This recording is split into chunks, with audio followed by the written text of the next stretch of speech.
We are joined by Saeed today, but does a football YouTuber actually know how to play FPL? We are going to find out today. Saeed, are you confident that you know how to play FPL? Very confident. Well, listen, we're going to judge his team. Make sure you guys like the video, comment your thoughts on Saeed's team, and subscribe to the channel. So, Saeed, you actually don't have like a defense that's too different from mine. You got double Forest with Sales and Aina. You got Drew from West Ham, who's been very impressive when you watched him play. Pedro Porro, and then Dorgo and DQPR from Brighton on the bench. Explain like your reasoning behind these picks, first of all. So basically, Ola Aina, I thought he had a good start to last season, and I thought, you know what, man, early season, he's a kind of guy that will get you maybe a few assists, maybe a few clean sheets. You know what I mean? So I thought to myself, you know what, Ola Aina is kind of a sensible, very cheap option as well. You know what I mean? Not like low risk, high reward. So I kind of looked at it from that point of view. You know what? That's decent. Then when I looked at Diouf, I thought, you know what, this guy, yeah, from what I've seen of him, especially in preseason, but not only at the start, he looks to go forward. And that cross, man, that he put in for Wilson, he's got that kind of almost like, you know, Benjamin Mendy when he came into Man City. Like, see that cross that he would put in, that whipped-in cross. I just thought, you know what, man, even though West Ham have been poor, you could get a lot of joy out of that. If there's going to be any assist or any goals that come in here, it's going to be from that left-hand side. So I thought, you know what? Diouf will bring me a couple of assists this season and a couple of whatever points. And then, you know what, with Pedro Porro, man, good going forward, defensively a bit shaky, but this season we've seen him going forward a lot, man, and he's starting more games now as well, more than ever. He's more reliable now, this manager. And I think for me, he'll get you points as well. So bit of a mixed bag, man. And obviously you got Sells behind him as well. Solid, you know what I mean? Even though they got whacked 3-0 by West Ham. But I thought overall, I'm going to go with no centre-backs though, man. I don't know if that's a bad thing, no centre-backs. But I just thought, you know what? I need points, man, early on. Start the season strong, get the points in, and then go for solidity as the season goes on. You know what I mean? I think with the no centre-backs thing, I think every other year, people won't go with centre-backs, innit? But this year, like, FPL implemented something called DEFCON points, innit? So defenders get 10 defensive contribution points. So like that's tackles, interceptions, blocks, clearances. They get 2 extra points in it. Okay. So now, once you like implement that into the system, now centre backs are actually worthwhile picking an FPL in it. Okay. You're in a similar position with me where you have double Forest defense, but now obviously they sacked Nuno Espirito Santos, in it, and they've got in Ange now, who's a more offensive manager. How do you feel about that now? With, you know what? It could go either way. It could go that Ola Aina actually does well and he thrives in that position, or it goes horribly wrong and the high line is a massive problem and they start leaking in goals and it starts to become a real issue. So I can only look at it like, I'm going to keep him in for now because I feel like, you know, it's going to be one of them. They're going to want to try and impress the manager. They're going to try and want to play expansive football. Also, Ange, you might get a manager bounce with him as well. So I'm going to try and keep it for now, plus the goalkeeper. Arsenal's a tough start, but listen, man, you know, if they can get a manager bounce first game, why not, man? You know what I mean? Who's to say that Nottingham Forest can't get something against Arsenal? You never know. You just never know. So that's why I'm kind of going to say, you know what? Let's give it a couple of game weeks before then I decide, like, right, yeah, this is not the answer now. You know what I'm saying? I think they have Arsenal next, then they have Burnley and Sunderland back-to-back, in it. So like the fixtures are not horrible, but at the same time, you don't know how Nottingham Forest are going to set up with now Ange, in it. You also have Dorgu on the bench. I think that's interesting. Going with United. Dorgu's on the bench. The Cuppy, I don't really know too much about, you know what I mean, from last season. But I'm hearing some good stuff about him. I still think for me, he was one of them that I just bought in low cost, maybe high reward. Dorgu's an interesting one because I thought this could be a breakout season for him. You know what I mean? But then I'm looking at it thinking, you know what? To be honest with you, he'll be a decent backup option if these guys go out of form and Dorgu does get into form and then can get Dorgu in and start seeing, you know what? It's a fair example. But yeah, I've gone for people who've got potential, plus also I know that are very attacking. Ola Aina, Diouf, Porro, attacking fullbacks, you feel me? So I just thought I'd go with full attack, start the season strong, and then, you know what I mean, see how it goes from there on. You feel me? I think the thing with Dorgu, like I've seen like some people have him in FPL, but the only thing that I worry about when I watch Dorgu is that I don't think his end products are best, in it. Yeah, that's the issue, man. That That's is the where issue. I'm like, from an FPL point of view, I don't know if I would go there, especially like United Mm. are obviously dodgy defensively. Dorgu's not the best going forward. I think, for example, like when you look at Juve is obviously playing for like a horrible defense in West Ham, innit? But when you watch Yeah, him going forward, he's like you know the quality is there, especially in no, attacking man. forward. Man. I ain't gonna lie to you. That's why for me, like, I haven't really started him, man. There was this kind of, I was looking at it thinking, you know what? I have to take my United bias out of it, bro. I Mm. really do. Like, I've just got to look at it from a quality point of view. Like, you can see Diouf is clearly a levels above Dorgu, man. You could Mm. just tell, man. You know, you just know, like, attacking wise, it looks a bit more natural. You feel me? That's why I've gone. You know what, man? Unfortunately, Dorgu, you got to take a back seat, man. You And I have to be on the think bench. the thing that caught a lot of people off guard was, I think, Game Week 3 when United at Burnley, Dorgu was benched with Allo on the left hand side, in it, which is something See what I that, mean? from an FPL point of view, I was like, Dorgu's definitely going to start on the left hand side, but it took everyone off guard, kind of thing. Yeah, 100%, bro. And that's the thing, man. This is the beauty of fantasy. You can never really know what's gonna happen, bro. You get me? Mm. You never know. Like Guardiola, we'll get into obviously the rest and that, but Guardiola's a prime example, man. This guy, he will literally throw a spanner in the works, man, and just say to you, yo, I don't care about your FPL. I'm going with what I want to do. So you get me? With United, I'm very, very surprised. But that gave me so much confidence because imagine I just benched the youth. I said, you know what? Sunderland or whoever they were playing at the time, Nottingham Forest, were going to beat them. And all of a sudden, you got an assist. So Mm. you got to believe in your player no matter what, man. Even if they're in a bad team, you still got to believe that they might get an assist or something, man. They might show a bit of, you know what I mean? They might get you points here and there by doing something. You feel me? I think going forward, the only thing I'll say on your defense is he probably wants some Crystal Palace player in there, innit? Munoz, that's my guy, Munoz. I Yeah, need my guy, Munoz Munoz. attacking returns are ridiculous. Lacroix, he's very good for defensive contributions. And Yeah. Palace's next fixture, I think, is Sunderland at home, innit? Which is a good fixture on paper. So Oh. that's not like that. That could be an area that you might want to target next. You know what? I rate Munoz highly, man. Very, very highly.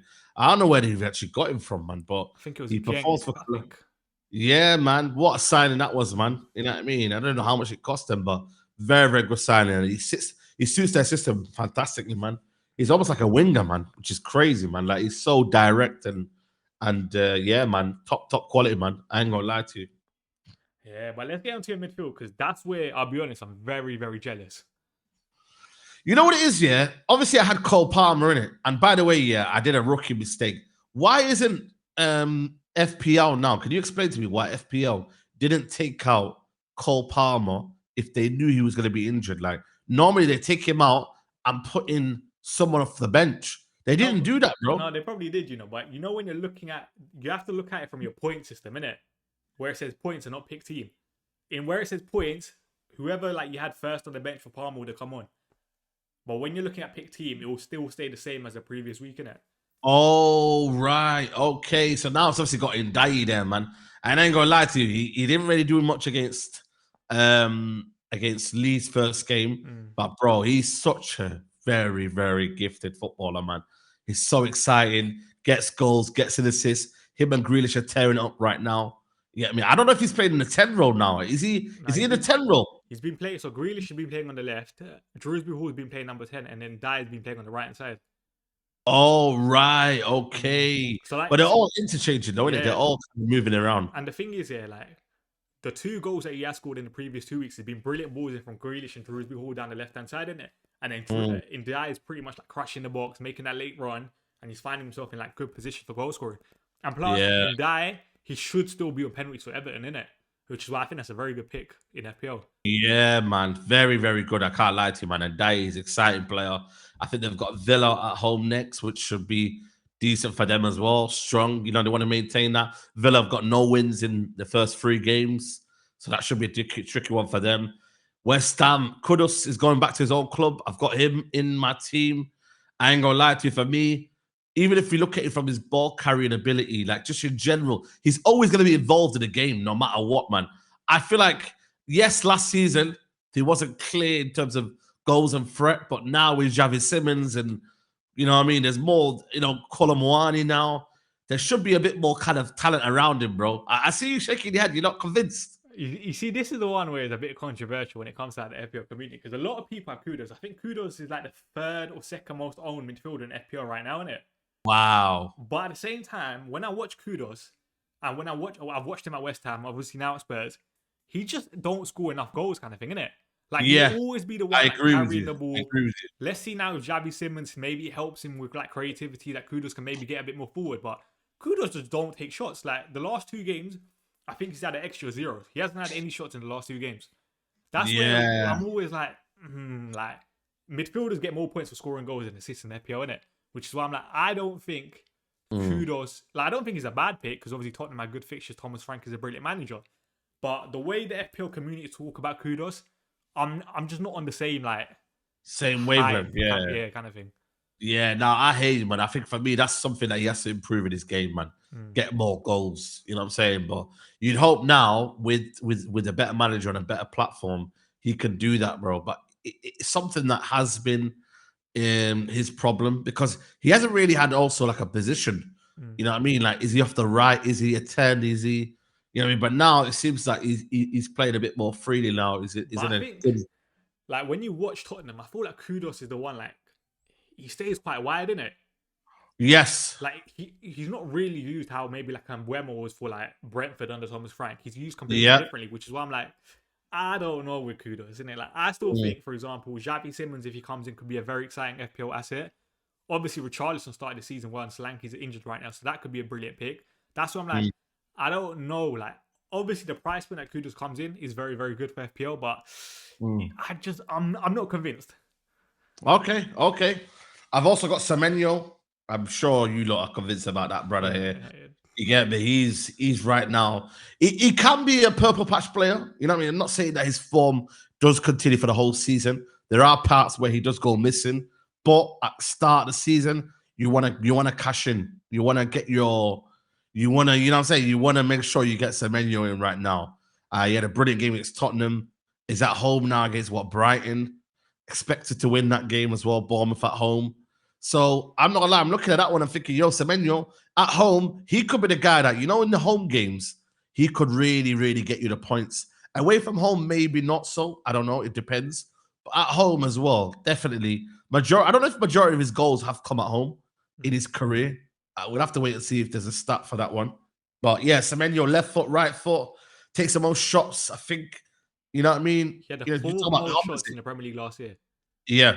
And Talk about the opposite of Kudus. yeah, you know what it is with Semenyo as well. Like, I feel like going into the season, there's a lot of changes going on at Bournemouth, obviously, especially a lot defensively, innit? Yeah. So I don't think like people knew how Bournemouth were gonna be, how Iraola was gonna set up the side. But let's be honest, like he's kind of proved that the personnel in the team don't really matter.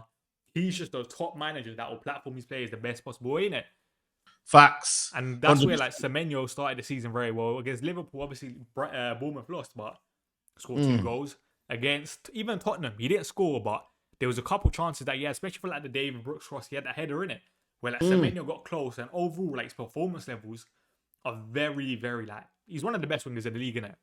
Yes, 100%, bro. Like I think for me, in terms of his like he's just an all-round winger, bro. Like he gets goals, he gets assists, he takes people on, he's very direct. Like he's just an all-action kind of winger, man. And like I said to you, bro, he's just so dynamic in what he does. So, and I feel like he's one of Bournemouth's main guys as well. So he's gonna be needed for the main source of their goals. Him and Ivan Nielsen. So yeah, man, I've gone with him. Then I've gone with the central midfielder, man, Reinders. I do think we may got a little bit overgassed by the Wolves game. I ain't gonna lie to you, bro. I don't know whether he'll get many goal contributions. I hope he doesn't get one against United. But the thing is, right, is he one of them that will bully the smaller teams? But when he comes against the better teams, he might struggle. You get me? You know what it is with Reinders and FPL. Like a lot of people after like the first game week, he got like 10 points in it, and a lot of people were like very, very happy with him. But like I said this, I feel like Reinders' points came a lot to how like Pep Guardiola set the team up, innit? Yeah. For example, that game, I think Bernardo Silva played and I think Nico Gonzalez played. So Reinders had the license to like attack the box, innit? But at the same time, I said this, like Reinders is such a good midfielder that he can play 6, he can play 8, he can play 10. And I feel like that's a like negative when it comes to him, just because Pep Guardiola can say Reinders sit deeper for this game. Like you don't know the exact role that he's gonna have every week, innit? And I think in game week 2, they had Tottenham, innit? I think that was the game where I think Pep Guardiola then played Cherky in the number 10 and then Reinders was slightly deeper, and it took out like his goal for it kind of thing, innit? Mm. That's what I'm like. Reinders, I feel like is a great pick if you know where he's gonna play, but you don't know where he's gonna play because he's that good. Yeah, exactly, bro. And this is one of them where it's like, I think for me, if Cole Palmer is fit, which I don't know, I don't know what the situation is, but Cole Palmer slots back in there, and Reinders, for me, potentially, I might sell him. This will be probably the last game week I'll probably have get Reinders. And then, yeah, man, I think for me, could I get someone else better in there? Yes. But at the same time, I think I'm just waiting for Cole Palmer to return back. Yeah, Once but the the Cole Palmer... problem is we're taking out Reinders in game week 6. Man City are Burnley, innit? Yeah. That's not too far away, and that's a brilliant fixture for you to have Reinders for. But then that's what I'm saying. That's where Kudus needs to step up then. So someone has to step up here. Kudus or Ndai, one of them two. I don't know which ones I choose, but I'm hoping it's one of them two where I can say, yo, you know, whoever doesn't step up in that midfield, I'm going to take them out. It's very easy for me now because my front three, I don't think I'm really going to drop them. I'm not going to lie to you, bro. I don't think so. Your front three, Haaland, João Pedro, Ekasike, like they've all started the season very well. Yeah. Let's start with Haaland because that's probably at the main guy kind of thing, isn't it? Bro, you know how much suffering around. I had to do a -12 to get him in, man. Like, I know it sounds crazy, but yeah, I know, man. I had to do a -12 to just get him involved because, boy, even though, like I said to you, yeah, my thing is with Haaland, yeah, he gets most of his goals at the start of the season. Have you noticed, like, if you look at all of his goal records in the last how many years, he must have at least got 15 goals before, like, September or October. Like, very, very well. You see what I mean? Because there was that a couple seasons ago where he pretty much had like back-to-back hat-tricks in the opening like 6 games. Yeah. I think one of them was against United as well. One of the games, it was against United. Yeah. So you gotta remember, like, this is what I'm trying to say. Like, this is why I had to really get Haaland in, and now even more so now because of the fact that City need to win games. So the need for Haaland is even more greater now. You know, if City want to win the Premier League, they need Haaland straight in there. Because at the end of the day, who's going to score them goals? Mamouche, is he going to have the same similar season last season? Foden ain't really in the team. But Doku ain't getting goals. I got a question here. Like, I think Haaland's a brilliant FPL pick, but what do you think of Man City as a whole? Because I'll be honest, I'm not convinced. Nah, bro. Like they're going through like a man. I don't want to speak too mad because obviously we've got the derby and that, but at the same time, I think they're there for the taking. I ain't going to lie to you, bro. I think they're there for the taking. I'll be really, really honest with you. I think Man City, if we could get our act together and produce a team, especially in transition, I really think Man City are there for the taking, bro. But the thing is, man, if they start off on fire, they could literally beat you 3-0 in the first 30 minutes. That's how good they can be. Yeah, but I'll be honest, like, I feel like we say this quite a lot, but I don't feel like we've seen that version of Man City over the last year. Yeah, but if you look at the Tottenham game, though, let's be honest, though. If Tottenham, the start of the Tottenham game, really and truly, Man City should have been 2-0 up in the first 20 minutes. Really and truly. Obviously, it don't work like that. You should have, would have, could have. But at the same time, you got to remember, like, had they took their chances, man, it really would have been a different story. But it didn't happen.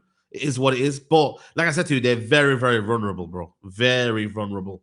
Like, they ain't the same team, bro. They are not the same team, bro. So, boy, we got to look at it from a point of view of, yo, take advantage of it, innit? But like I said, Haaland is someone that, yo, it's difficult to keep quiet, man.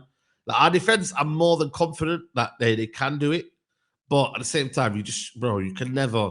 He's due, and I'm not sure if he scored against United though in the last couple of games now. He didn't score in the FA Cup final. He didn't score in the game at the Etihad, and he didn't score at the game at Old Trafford as well. There was that year that Luke Shaw played centre back with Varane as well. That they kind of had hard for him, innit? So he not really scored against us in the last 3 or 4 games, which is kind of mad. But again, you don't want to speak too soon, innit? Like Haaland's that one guy, I said it in FPL, that can get back-to-back hat-tricks and you're not surprised, innit? Which is why I'm like... That's what I'm saying, bro. Even though like I don't rate City as highly, Haaland's still a brilliant pick. Next to him, you got João Pedro. I think he's probably been one of the signings of the summer kind of thing, innit? Quality, man. For me, now we're hearing that Delap's injury is 10 weeks. It's going to be 10 weeks. The more, it's going to be even needed more, man. So That's why I'm like, yeah, man. I think for me, João Pedro's been quality, and the form's carried on from the tournament, innit? That's what makes it even better. Form's carried on from the tournament, so I'm even more kind of gassed because of that as well. So, yeah, man. I think for me, I'm buzzing, man. I ain't gonna lie to you. With João Pedro, he's just he's slotted in like easily, bro. Like, and he's such an intelligent player, bro. And he's off the ball work as well. He's getting assists, getting goals. Like he's a threat in the box as well, which is the thing that I'm a little bit surprised about as well. That he's a threat in the box. Isn't it? Aerially, yeah, he's good. So yeah, he's for me, he's a sign that most people, I don't know what he's selected by, but he's got to be up there. It's 63.8% right now. I think it's the highest player in FPL. Like, yeah, there you go, man. By a distance. That is madness. 63, man said. Yeah, like it's been ridiculous, and a lot of people, for example, like a lot of like top FPL players didn't go for him at the start of the season, innit? Because they were maybe concerned with his minutes. So, for example, the first game he only got like 72-ish, and then obviously Liam Delap came on, innit? And that was like a theme that we thought was going to be like a consistent thing throughout the season. But then the second game against West Ham, Enzo Maresca, obviously Palmer got injured in the warm up, innit, which was a shame. But Enzo Maresca kind of like changed the system where Liam Delap was up top, João Pedro was in the 10. And then if Palmer was fit, he probably would have played on the right, innit? So I think that probably benefited João Pedro more, where he's playing in behind the striker. Just because we know João Pedro's such a good footballer. Like, he can score, he can get assists. I think the only like negative thing was when Palmer was out the last game, Enzo Fernandez took the penalty and not João Pedro, innit? Okay. João Pedro was like a top penalty taker as well, innit? So that was a bit of a shame from like an FPL point of view. But listen, man, he's been on fire this season. The man next to him, Ekatike, I think this is one where if you have him right now, you're very happy. But at the same time, like, you're looking over your shoulder just because of the Alexander Isak signing. No, but the thing is, I've got an unpopular opinion. I don't think Alexander Isak will play properly until about maybe next international break. Yeah, I think the same, but you're kind of thinking if Isak does, but probably take some minutes away from him over the next couple weeks. Yeah, I still think on the left-hand side there's maybe an option. Yeah, he's back off the bench. I don't think Isak hits the ground running, if I'm being honest with you. And I think Slot would be crazy just to throw Isak straight in there, man. He's got to ease him in. You feel me? He can't just say, yo, straight away, bang, come in and start scoring a madness. You feel me? So I look at it from that point of view. I'm like, yo, I don't see him starting as many games as what people are saying. Straight off. You feel me? Like, I don't think he'll be doing that, bro. So that's why I'm like, yo, really and truly, I think it will take him a little bit of a while to settle in. That's why you got to use Ekatike while you can now, because he's still on form. Burnley game as well. He'll be definitely bagging a couple of goals there.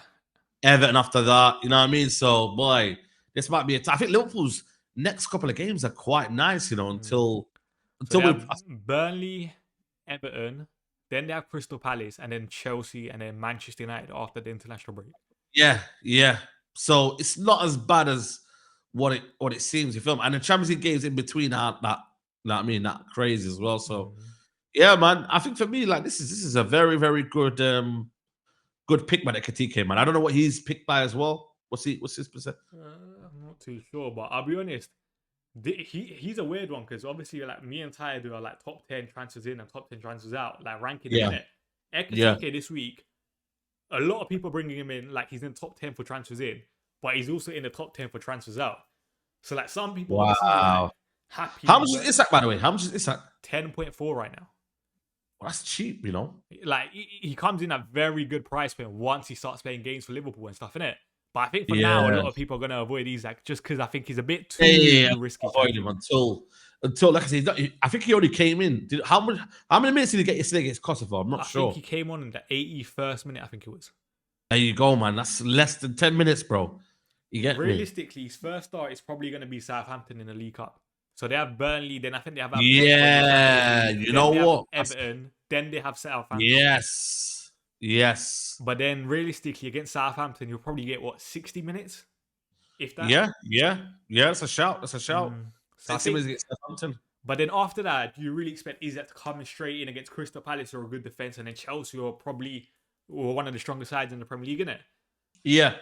Then you get used to it, and Crystal Palace away, and so I think it's one of them where you just got to look at it from that point of view. Be like, yo, there's still games there to kind of look at and be like, yo, you know what I'm trying to say? Like, there's things that are gonna be that are going to be implemented before that. I think he knows it. Anslot will find out a way to kind of get him ready, smoothing it. I want to ask you this as well. You got Palmer still. Obviously, he was out for game week 3. Yeah. What are you doing with him? Yeah, get and 2 as well. What are you like thinking to do with him? Because you didn't take him out obviously last week. A lot of people maybe took him out for like a Manchester United midfielder. You didn't do that. So what's your plan? Like, are you gonna just stick with him? I'm gonna keep him, but I don't know if Cole Palmer will have the same season as last season and the season before. I've got a weird feeling like, I don't know, man. We've got to change our predictions on Big Six here. And I put Cole Palmer player of the year and young player of the year. So I put him a young player of the year or player one of them two anyway. And I was like, I'm not sure, man, now, man, because I just feel like he's gonna be. I'm not saying he's gonna have a lot of injuries, but I feel like maybe he might get a bit kind of like João Pedro might be the star of Chelsea. It might be Esteval. It might be, you know what I'm saying? But he will have a good season.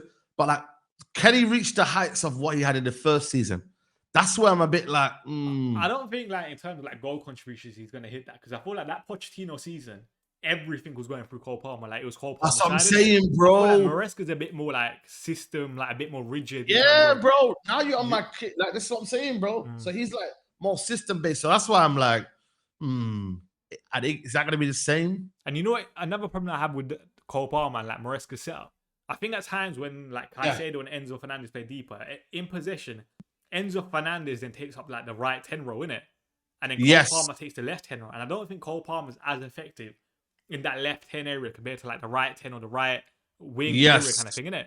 Just because like you know some footballers, they prefer certain angles on the football pitch. And I don't think Palmer likes that left-hand side as much, which is why I'm like, I don't know. And the thing is, Palmer hasn't been great in 2025 in terms of like FPL points kind of thing, innit? But you see what I mean? It's more of like a reputation thing. Like we know what Palmer can do. You see what I mean, bro? So that's why I'm like, But you know what I'm saying? Like, what is it? Like, what do we do here? So I'm just kind of like seeing it and playing it by ear. You know what I mean? Because like I said to you, there's a lot of players who are, bro, Javis, the amount of talent now that's involved in the Premier League is ridiculous, broski. So that's why I'm like, yo, I'ma just wait and see what happens. Who do you think you're captain in this week, by the way? Because you got Haaland against United, you have Ekitike against Burnley. I would never want to do that, man. I want to say Ekitike against Burnley. Okay, fair enough. Who's Chelsea playing? Brentford away? Brentford, I don't know, man. I think they've got something for Chelsea, man. I think it either has to be Ekitike or Haaland. Yeah. Ekitike or Haaland, but I can't do it against United, surely, man. I think with Ekitike, you have the thing where, like, you don't have Salah in it, which is a bit of a risk for this week. Yes. So you might as well go all in on Ekitike, if that makes sense, innit? That's what I'm saying. That's why I might just go all in and is what it is. Like, I've got enough points to kind of go around in it, you feel me? Like, to kind of be, I'm saying, like. All right, listen. Anyway, we'll see how Saeed does in game week 4. Listen, Saeed, good luck for game week 4. We'll see how it goes. There you go. Anything else you want to say? Now, big up to you, man. Big up to FPL Hive and big up to the chat, man. Listen, big up everyone for watching. We'll be back soon.